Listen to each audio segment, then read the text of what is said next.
All right, we had to cut into this break. Secretary of State Marco Rubio speaking on the Hill. Let's listen in. The United States conducted this operation with a very clear goal in mind. I haven't got a chance to see a lot of reporting. I don't understand what the confusion is. Let me explain it to you, and I'll do it once again as clearly as possible. Perhaps you'll report it that way. The United States is conducting an operation to eliminate the threat of Iran's short-range ballistic missiles and the threat posed by their Navy, particularly to naval assets. That is what it is focused on doing right now, and it's doing quite successfully. I'll leave it to the Pentagon and the Department of War to discuss the tactics behind that and the progress that's being made. That is the clear objective of this mission. The second question that's been asked is, why now? Well, there's two reasons why now.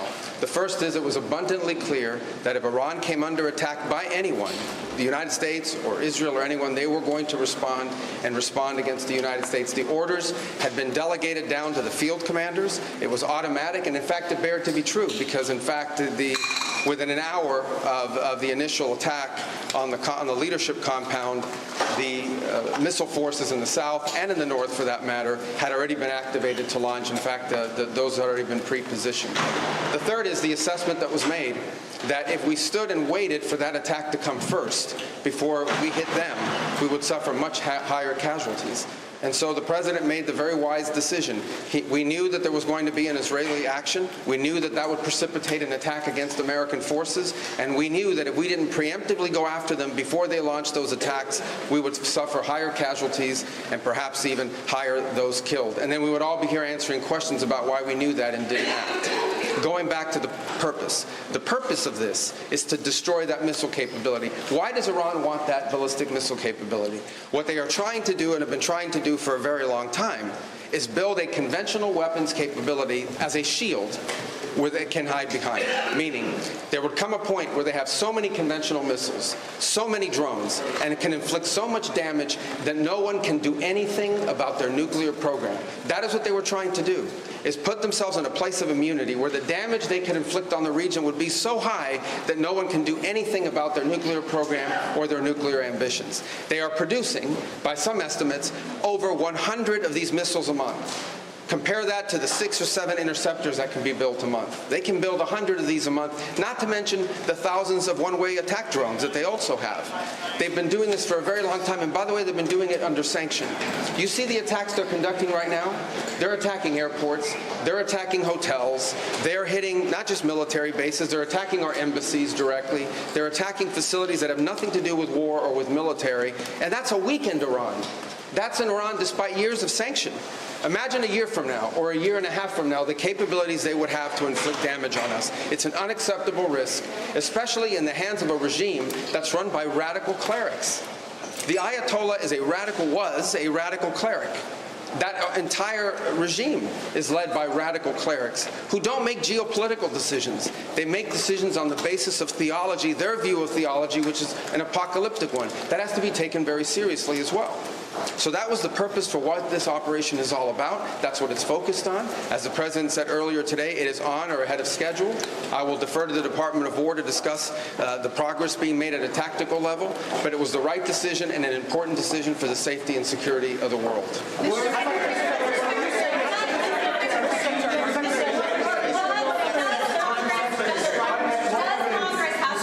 Does Congress have to weigh in? Is the President declaring war, and does Congress have to weigh in? And was there an imminent threat? Did you tell lawmakers that there was an imminent threat? There absolutely was an imminent threat, and the imminent threat was that we knew that if Iran was attacked, and we believed they would be attacked, that they would immediately come after us. And we were not going to sit there and absorb a blow before we responded, because the Department of War assessed that if we did that, if we waited for them to hit us first after they were attacked, and by someone else, Israel attacked them, they hit us first, and we waited for them to hit us, we would suffer more casualties and more deaths. We went proactively in a defensive way to prevent them from inflicting higher damage. Had we not done so, there would have been hearings on Capitol Hill about how we knew that this was going to happen and we didn't act preemptively to prevent more casualties and more loss of life. The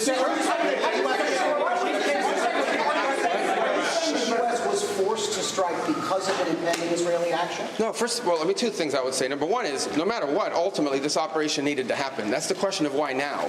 But this operation needed to happen because Iran in about a year or a year and a half would cross the line of immunity, meaning they would have so many short-range missiles, so many drones, that no one could do anything about it because they could hold the whole world hostage.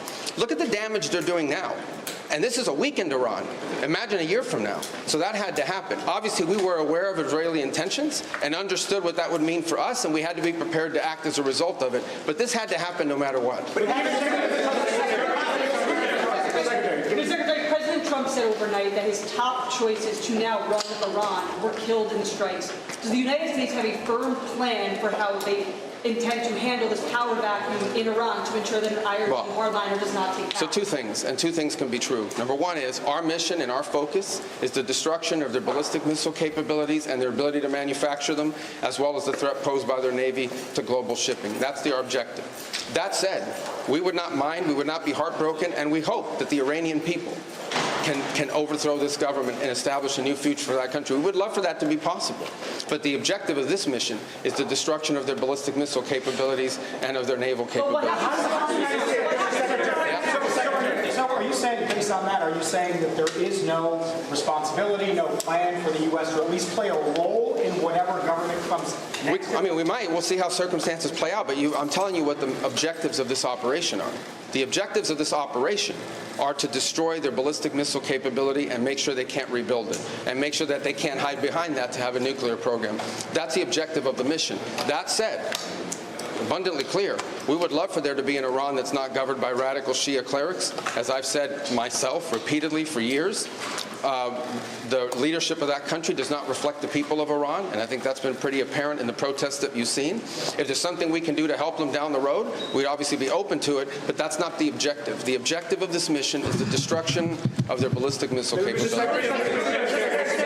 Has not gone well for the United States. For what now? Regime change has not gone well for the United States for many, many decades. How do you assure the American public that things will not get worse for the next regime that comes in there and replaces the Well, we would love to see this regime be replaced. And ultimately, as the president has said, he calls... No, but let me finish my answer.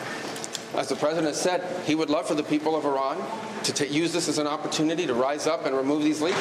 They've been wanting to remove them from a long time. We've seen successive waves of protests, and we've seen them slaughter people. Okay? But the objective of this mission is to make sure they don't have these weapons that can threaten us and our allies in the region. That's why we're doing what we're doing now. And while we would love to see a new regime, the bottom line is no matter who governs that country a year from now, they're not going to have these ballistic missiles and they're not going to have these drones to threaten us. That's the objective of this mission, is to deny them the ability to use ballistic missiles to threaten their neighbors, to threaten our bases, to threaten our presence in the region, and ultimately as a shield behind which they can do whatever they want with their nuclear weapons ambition. We were not going to let them hide behind that, and that's why this was such a critical mission to undertake now while they were at their weakest point, and not a year from now where they could inflict even more damage and perhaps already be behind that point of immunity.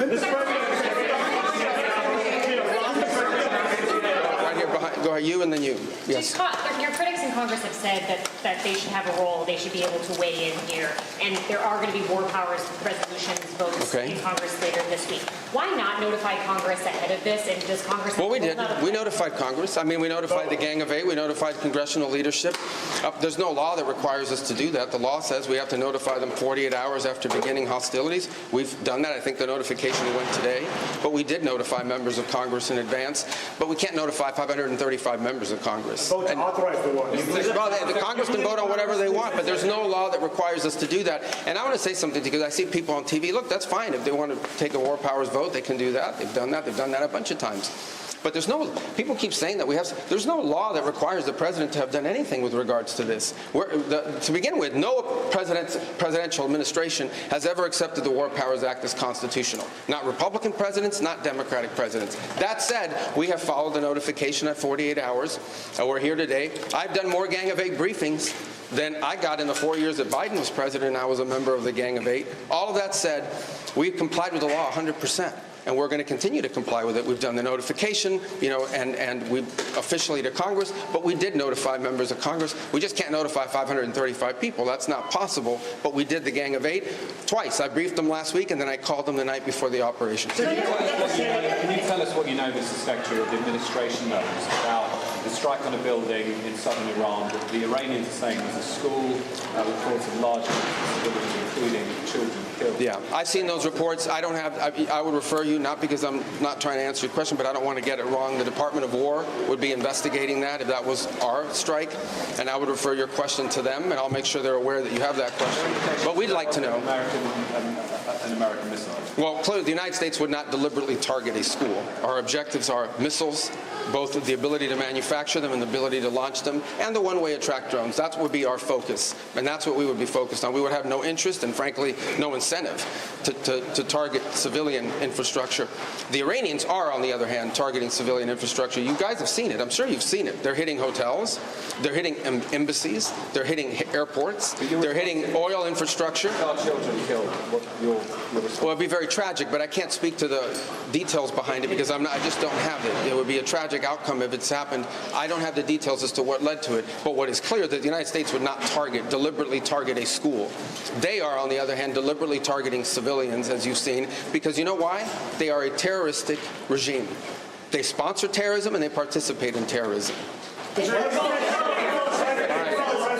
What's your message to Americans who are concerned about rising energy prices given the spiking of oil prices today? Yes, and we knew that going in would be a factor, and so we have a program in place that will begin to be implemented by Secretary Wright, Secretary Bessent. We talked about it last night, again, about this program. We talked this morning, and starting tomorrow you will see us rolling out those phases to try to mitigate against that. Obviously, markets are going to be reacting to news about what's happening. And again, a reminder, think about it, okay? This terroristic regime, led by radical clerics, has the ability, potentially, to shut off 20% of global energy.